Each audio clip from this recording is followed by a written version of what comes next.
Hi lovelies and welcome back to this channel. If you're new here, my name is Belinda's channel. Thank you so much for all the love and support.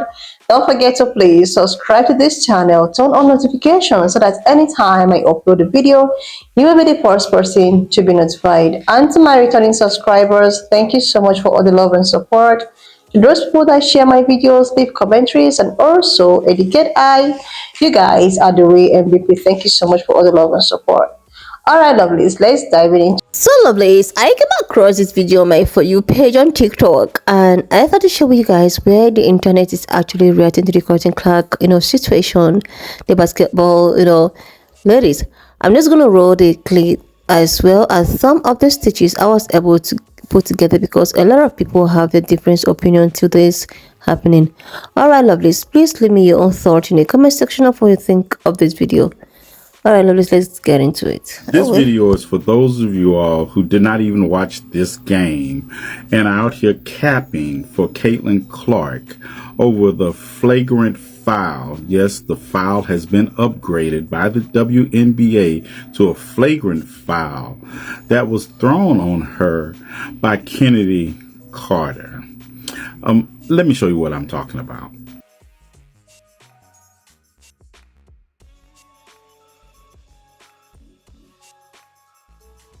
Now, when I first saw it, I thought it was a flagrant foul, but the referee didn't call it as such, but the WNBA reviewed it and they did upgrade it to a flagrant foul category 1 on Chennedy Carter.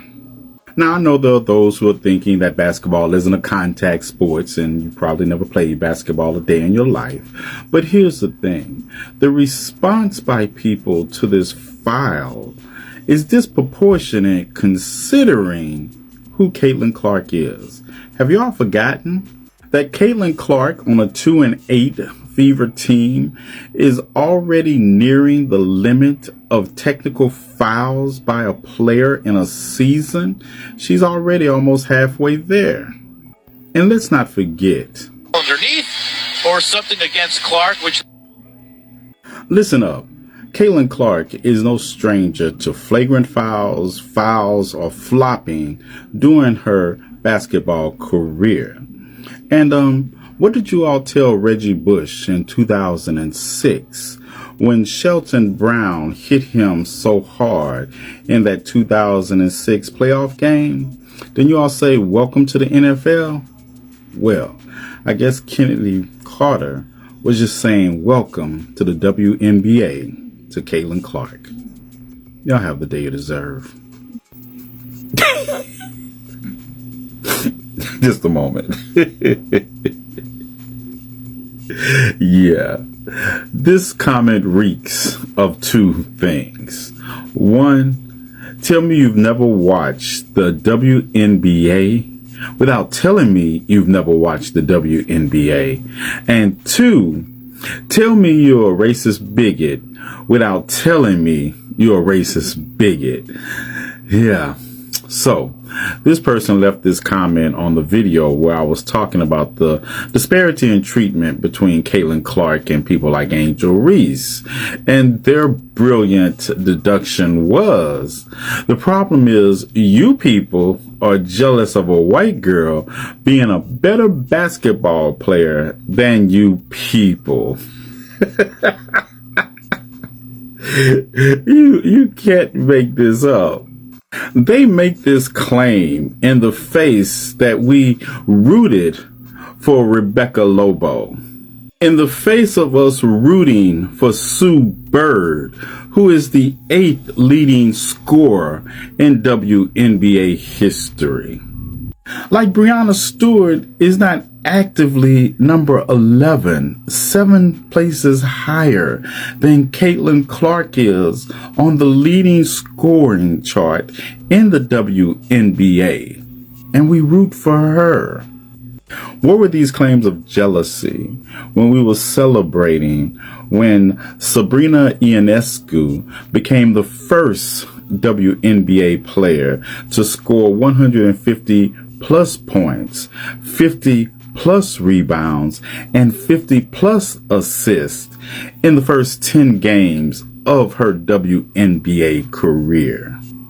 And Diana Taurasi holds the utmost respect in the WNBA as its all-time leading scorer. And nobody got time to be jealous of somebody on a 2-9 team in their rookie year. Hey, less energy into protecting, coddling, and babying Caitlin Clark and white women like that, and more energy into protecting black women as a whole.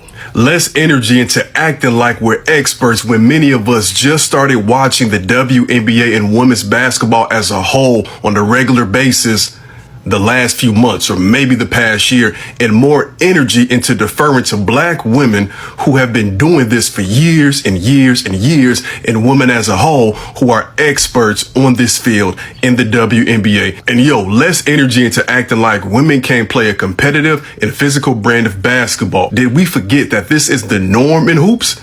Did y'all forget that Jordan got beat so bad he ran to the weight room and came back and won 6? We got some updates going on in the WNBA of everything occurring with the Chennedy Carter and Caitlin Clark foul. If you watch the game, Chennedy Carter was given a away from the ball foul on Caitlin Clark. She didn't get a tech, didn't get a flagrant 1.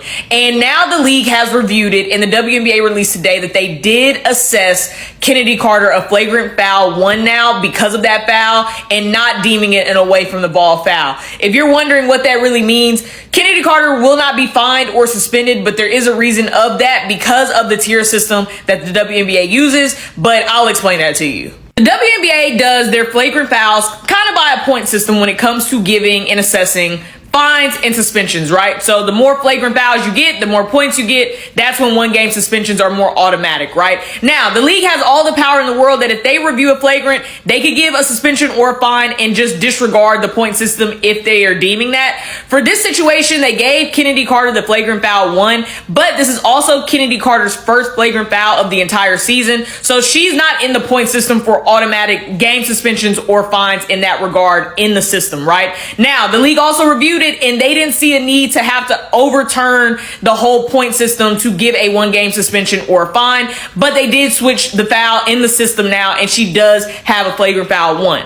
Now, that's pretty much all they're going to do in regards of that situation. So they've already corrected that in their regard after they reviewed it and saw that, yes, it should have actually been a flagrant foul 1 during the game and not an away from the ball foul. And now that is now assessed to Chennedy Carter.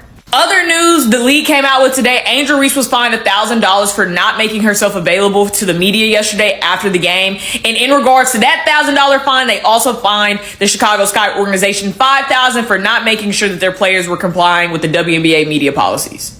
So that is the update. 3 things to remember here. Chennedy Carter now has a flagrant foul 1 for the play on Caitlin Clark. It is no longer seen as an away from the ball foul. She will not be fined or suspended pertaining to the point system that they use, and also that the league did not see a need to disregard the point system in this regard to this flagrant foul 1 to be able to give a fine or suspension. Angel Reese now has to pay $1,000 in a fine because she did not make herself available to the media after the game. And the Chicago Sky organization also has a $5,000 fine because they did not comply to make sure that their players were following the protocol. That is all we need to know here. No one's suspended. Chennedy Carter does not have a fine, and Angel Reese and Chicago Sky do have a fine. So now we're all caught up. Now we can just watch basketball.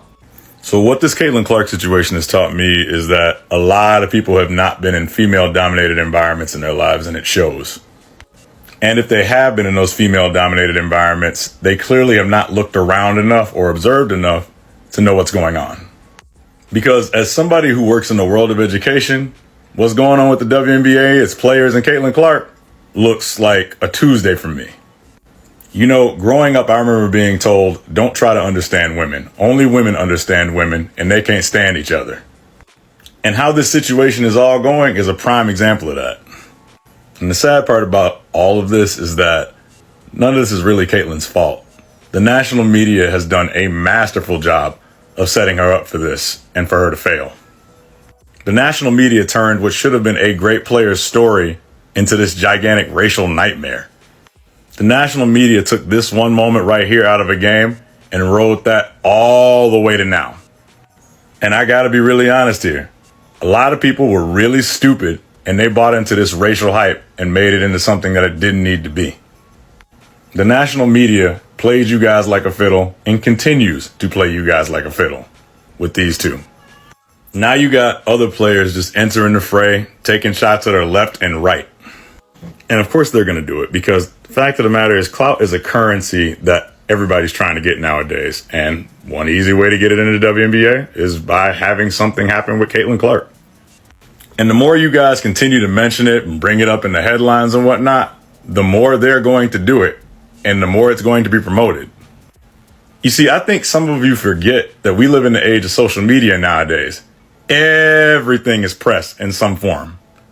And my thing is, clearly some of you have never seen women in any competitive environment ever, whether it's physical or mental or emotional. This stuff happens a lot. You know, for all the feministic talk about trying to go and build each other up, a lot of times it's them tearing each other down.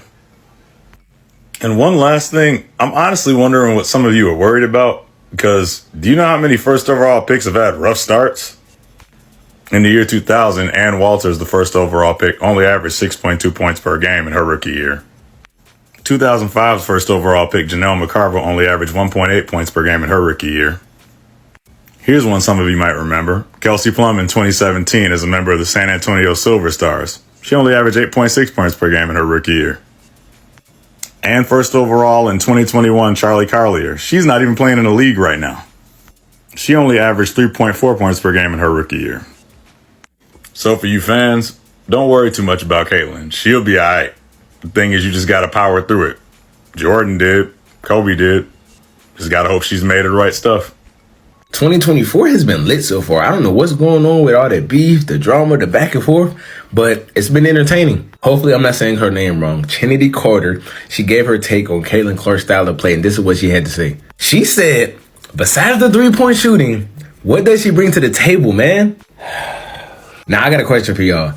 Do y'all call this hating? Like, is she hating on Caitlin Clark? Or is she just telling y'all what she sees from Caitlin Clark as a player? Because if we're being completely honest, Caitlin Clark does shoot a lot of threes. She really shoots mid-ranges. She get a layup or two every once in a while, but she's a three-point layup type of person. Now, I already know what most of you are about to say in the comments. Nobody knows Chennedy Carter. Everybody knows Caitlin Clark. She's the reason people watch WNBA now. I know. But all I want to know is, do Chennedy Carter have a point in saying what she said? Besides the three-point shooting, what does she bring to the table?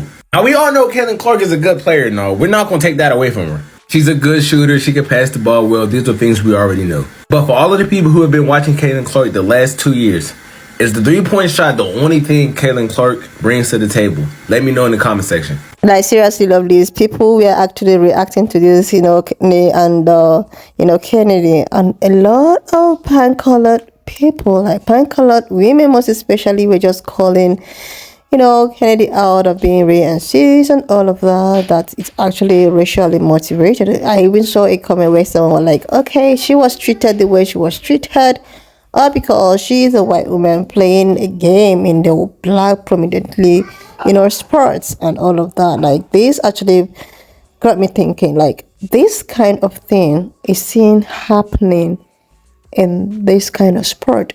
Let's just assume that this was done, in a male, basketball team and all of that. Would they still come out and project that it is actually racially, predicted and all of that? There's one thing about, stuff like this. This is a game, and some people were like, okay, she actually provoked Kennedy to do what she did, that she shoved Kennedy a shoulder or something, and that's warranted her to do what she did. But the media is not trying to show the aspect of what actually made her or prompt her to do whatever she actually did. And another thing is that a lot of people were in the fact that, okay, this cutting of a girl is not only the person that plays the game better. She's not the only person that is talented. There are a lot of black ladies in the team that is more or as even talented than she is. But these fan color people like to do stuff like they love to promote her the most, making it seem as if that she is the only talented person, or making her feel as if she's the only talented person, and dimming the light of other players. And probably a lot of people were of the opinion that she's more promoted, she's more giving more attention, or because of her pan color, skin. And this thing is that she also have some kind of to do with the people that she's playing the game with and all of that. A lot of people were like, okay, this is not racially. Some people were like, this is racially. Like, now what I see is that this is actually a game, and this kind of game, has to do with things like, stuff like this do occur in such games. Most of them shove their shoulders, most of them, hit themselves, and where a woman or women are, there are so many dramas and all, all of that. Anyways, lovelies, why not just leave me your own thoughts in the comment section of what you think of this video. I was just able to just put up this because this is actually what has been trending.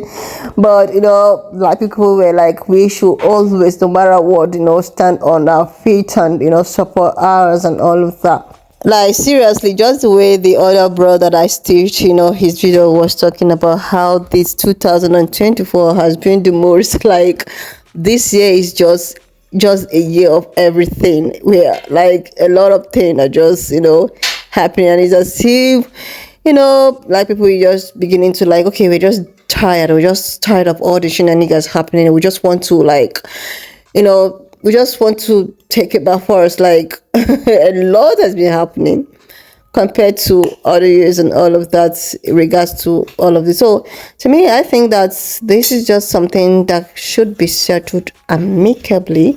If it's racially motivated, nobody knows. But what I know is that this game, the way they have talked about this kind of game historically, is something that has to do with force, range and all of that. So there are so many emotions applied to it. So that is just it.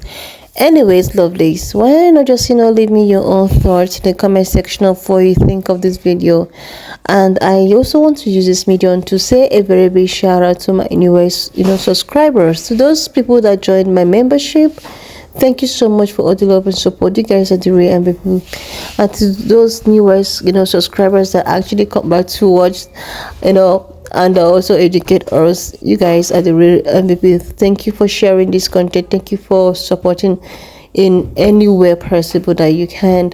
And secondly is that I actually love the educational stuff you guys have been leaving in the comment section. Oh my god, I have learned so much. Like, I have learned like about 60% of the things I even learn from TikTok and all of that. With the comment sections, you guys are the MVP. Thank you so much for all the love and support. All right, lovelies, I will see you when I upload the next Watch one. up to this extent. Thank you so much for all the love and support. Why not just leave me your own thoughts in the comment section of what you think of this video.